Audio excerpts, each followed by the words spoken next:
Welcome to Fabulously Flawed with your host, Marni, where Mondays mean motivation, and by Wednesday, we're dishing out dazzling advice with a Newsweek twist. This is your go-to spot for embracing the mess, celebrating the successes, and never letting anyone dull your sparkle. Join us for laughs, life lessons, and a whole lot of fun. Fabulously Flawed, where perfect is overrated and every flaw is fabulous. Hey, fabulously flawed friends, fabulous listeners, fabulous everybody. Welcome to Fabulously Flawed. I am your host, Marni, and thank you for joining me on Wednesdays, which is Newsweek with Marni Wednesday. Why, Marni? Why are you doing Newsweek? Well, I am blessed, humbled, and so honored to be an opinion piece writer. They have different sections in Newsweek where people write into, whether it's relationships, what should I do, family and parenting, work, financial, all different types of experiences that people write in about. So what I do weekly is I read the article and why I wrote what I did. The situations are completely different from yours, unless there's a rare fluke that it's the same. But the emotions and the way to handle certain situations you could use in your own personal life.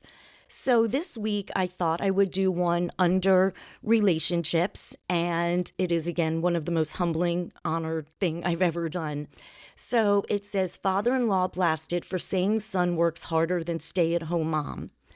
The internet has backed a woman after her father-in-law made light of her role as a stay-at-home mother, saying that her husband works much harder than she does. In a post shared on Mumsnet earlier in January, the woman explained that recently her father-in-law has started making comments about her husband needs to find more time for himself and she should, quote, let him. She said, keep in mind I'm a stay-at-home mom and also rarely get time for myself as we have a baby and toddler. According to the National Fatherhood Initiative, about 7% of dads and 28% of moms stay at home full-time. Their study also shows that 63% of dads feel like they spend too little time with their kids, and the same goes for 35% of moms. Additionally, only 4% of households with children 18 or under are led by single dads, while 32% are led by single moms.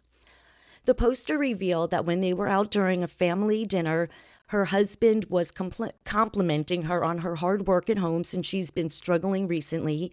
Her father-in-law started talking about how going to work is harder than staying at home, which the poster said is not true. We all can agree as moms.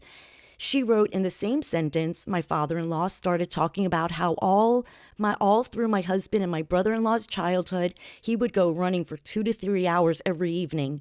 He said, and I quote, he still needs to do things for himself. Yeah, not 15, 20 hours a week. We went on a holiday entirely dedicated to my husband's hobby, snowboarding, only a month ago, where he got to snowboard all week and I looked after the children. My father-in-law's comment was, I was glad you finally got to go. You deserved a break where you didn't have to think about the children. These comments upset the poster, who asked the Mumsnet community, do I just have to suck it up, or is this a common trait of 60-year-old men? So me, motivational empowerment coach Marni Goldman, told Newsweek that if the saying, mind your own business, was applicable, it would be now. She said, that's me, there are so many disturbing scenarios here. I don't know what decade or year your father-in-law is living in, but his comments are a perfect display of pure ignorance. Everyone knows being a mother is a full-time job. You might not be able to change him. However, you will change by taking your power back. It's time to start demanding the respect you deserve. You could start off by telling him you will no longer be the recipient of his constant put-downs and nitpicking. It sounds like he's projecting his own inner, unhealed, angry self onto you. You should never tolerate this from anyone. Sometimes we become emotional masochists and allow people to disrupt our inner peace to keep the peace. Goldman, that's me, also questioned the role of her husband and why is he allowing his father to speak to his wife this way. She said, that's me, in order to create and maintain a healthy relationship, you need compassion, compromise, and communication. Your marriage, unfortunately, is lacking all three. Working on your marriage is a completely different discussion. Of course, you can start off by letting him know this is none of your business, and his words were beyond dismissive and out of line. Getting things off your chest and clearing the air is always beneficial. You're doing it for you and your inner happiness. Even if there's no resolutions, you no longer have to walk around internalizing the anger you feel. According to Goldman, her children need to see a happy mom, so removing herself from this uncomfortable situation is the best thing she could do for them. Most of the users who commented on the thread agreed the mom was not being unreasonable, with over 94% of the votes saying the father-in-law was wrong. Okay, so, wow. Okay, so telling a woman that she does not work as hard as her husband as a stay-at-home mom is probably one of the most ignorant things you could possibly say in this world, in this modern-day world. Telling your daughter-in-law you need to give your husband more space? What?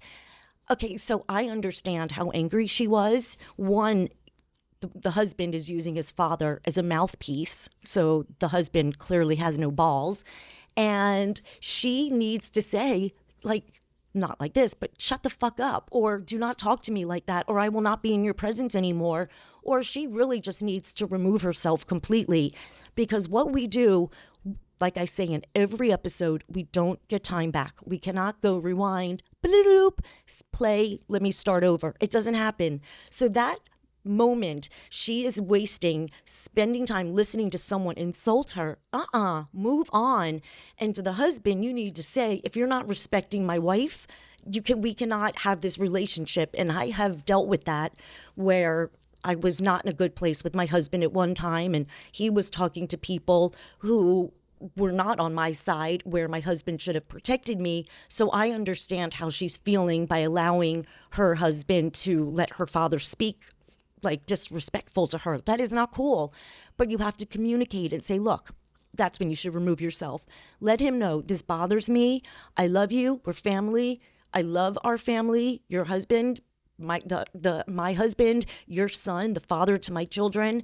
We want happiness. So if you want to join us in that happiness, please, there's nothing more I want than a happy family. But if you choose to insult me, it's going to be your loss, because this woman does not have to be in the presence, or none of us ever have to be in the presence of anyone who treats us with disrespect, which is probably why I'm alone a lot. And I keep myself in that I vision myself in a bubble in those clear plastic igloos that are now trending when people go out for dinner. I put myself in that. And if if you are even remotely close to taking the slightest chance of popping my bubble, go away. Life is too short. I am 54 years old. I don't get my 30s back. I don't get my 40s back. I did not know what was wrong with me my whole entire life. So I feel I'm getting a do-over with the new and improved. Well, I guess just the restart I did on my life, the breaking down and putting myself back together, and the rebirth I had. So I guess that's what I was going for.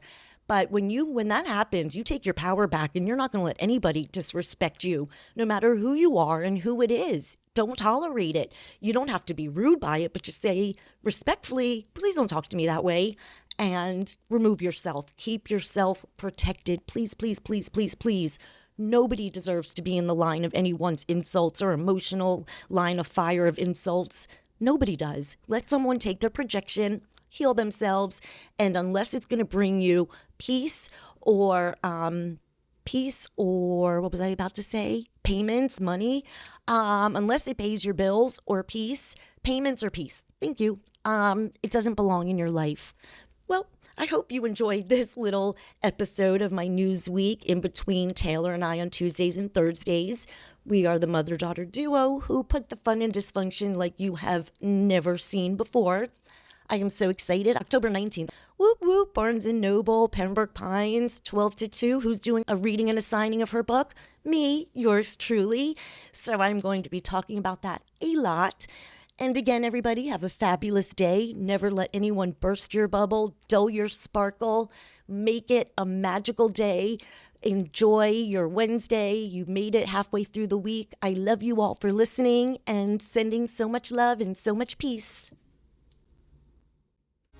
Thank you for tuning in to Fabulously Flawed. Remember, every Tuesday and Thursday, it's your time to join Marni and Taylor, the mother-daughter duo that's redefining family time with a twist, putting the fun in dysfunction, one episode at a time. Craving more? Visit us at fabulouslyflawed.com. And don't miss out on the feel-good vibes with our exclusive merch at fabulouslyflawed.net. That's with 2 Ds on Etsy. Keep your sparkles shining and spread that fabulous energy.